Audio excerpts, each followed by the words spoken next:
So that's it. Yeah, I'm definitely getting that kind of petroleum, gasoline, which sounds really silly when you say it, but it really is that. You kind of and I'm getting.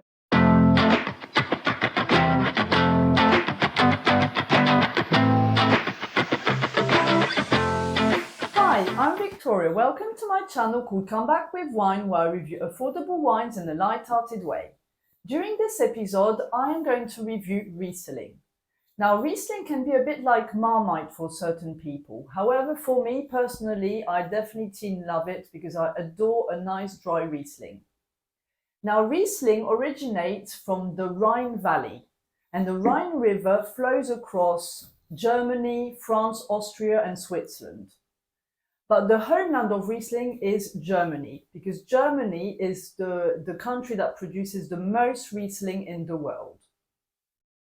Now, Riesling is probably the hardest grape to shop, because it's hard sometimes to find if it's a dry Riesling or off-dry. And I know even for me, I've already picked up a Riesling thinking it was going to be dry, and then it was off-dry, which has put me off a little bit from drinking it. However, today I'm going to give you a few tips to help you shop Riesling and find that kind of dry Riesling you're looking for. So tip number one, if you're looking for dry Riesling, look for the word trocken, which means dry in German. But if you're looking for off-dry, then look for the term Feinherb, which means off-dry in German. Germany also has its own classification for premium wines, which is based on the ripeness of the grape during harvest. So if at the kind of the bottom level, which is your more drier wines, you will have Cabinet and Spätlese. Spätlese, sorry. But these one can also be found dry and off-dry. And then the more sweet kind of level, you will get your ice wine and your Trockenbeeren Eislese. Please look at the table I've put there, and it's going to be explained in more detail. Now, so basically the second tip I would give you, which is probably the easiest one, is to look for the percentage of alcohol. If you find that the wine has, less than 11% alcohol content, then it's probably going to be a off-dry wine, a sweeter one.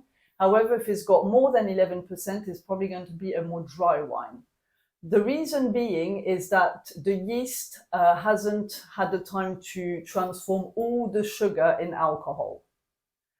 So that's for German wines. If you're buying a Clare Valley Australian Riesling, then they're pretty much all bone dry, so you can't go wrong with that if you're looking for dry style. And in Alsace, vendange tardive kind of means it's going to be more of an off-dry. But again, I would say just look at the percentage of alcohol, because that will be the easiest way to choose a dry or off-dry Riesling. So today we're going to try two Riesling. So a German Riesling from Pfalz and a Clare Valley Riesling from Australia. Now, I bought this one from Sainsbury's for £8, reduced to £7 actually, which is Sturmwalken Riesling Pfalz 2022. Now, what I'd like to say is usually a Riesling is unoaked, and it's also very good for aging because it's got very high acidity. Now, Riesling from cooler climates, you're more kind of looking for that kind of more floral flavors, very fresh. Whereas when it's more from a warmer climate, you will find more flavors of like gasoline. I know it sounds really weird, but more like kind of petroleum kind of flavor, and a bit kind of oily as well, kind of a bit of an oilier texture. Flavor or smell? Smell, you're right. More like a smell of petroleum, because otherwise it would taste horrible if it would taste like gasoline. I'm just wondering how people know whether something tastes like gasoline. Oh. Still, it sounds horrible. Why would you want something that smells of gasoline? Well, it is quite a distinctive smell, but I have to say I love it, and I think that's why Riesling can be. You're one of those weirdos who likes the petrol station. You're like, it smells nice. Yeah, I know some people who think that smells good. Now, I'm not one of these. So quite light in color. I'm getting quite a lot of floral notes actually. Honey, definitely honey, orange blossom, and very citrusy as well. I'm getting kind of that lemon, kind of almost lemon zest.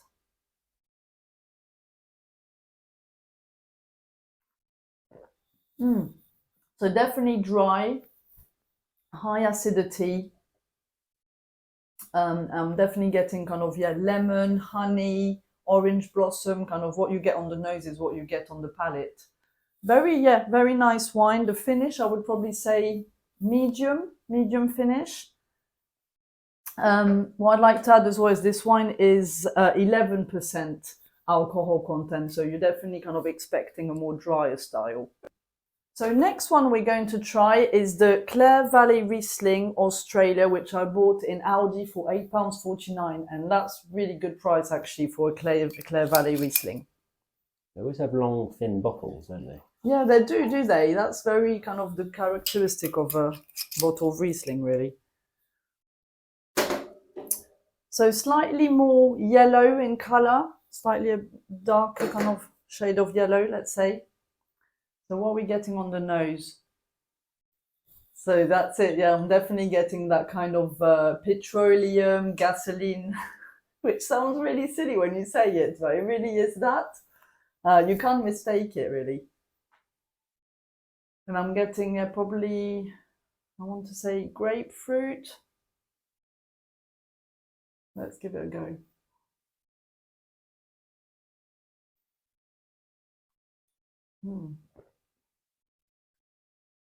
High acidity.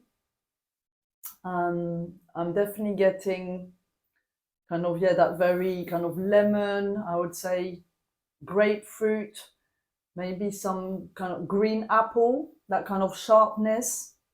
And yeah, you can really smell that that gasoline though. It doesn't taste like petrol, but you definitely get that scent. And it's yeah, quite potent really. But yeah, and the finish, I would say probably kind of medium to long actually. Definitely has a longer finish than the German one. But yeah, very nice wine. So just to summarize, the Sturm Vulcan that I bought in Sainsbury's. Vulcan, sorry, Sturm Vulcan that I bought in Sainsbury's for £8. I'm going to give it a value score of 7 out of 10. I thought it was a very pleasant wine, nice flavors, nice floral flavors, very fresh. But the finish was kind of medium and it didn't blow me away. So I'm going to give it a value score of 7, but it's still, you know, decent score. I would still recommend that you try this wine and I will definitely buy it again as well. I like the label. I know the label's pretty cool. Yeah, really cool. I love it. Storm clouds. Storm clouds, is that what it means? Mm-hmm. Yeah, pretty cool. And then the Clare Valley Riesling, I'm going to give it a value score of 7.5 out of 10, because out of the two wines, it was my favorite one. I love those kind of flavors of petroleum and gasoline, and just the finish was longer as well. But I thought, you know, in terms of the other kind of Clare Valley Riesling I've tried previously, it wasn't as, you know, as mind-blowing, let's say, as these ones. So I'm going to give it still a decent score of 7.5 out of 10.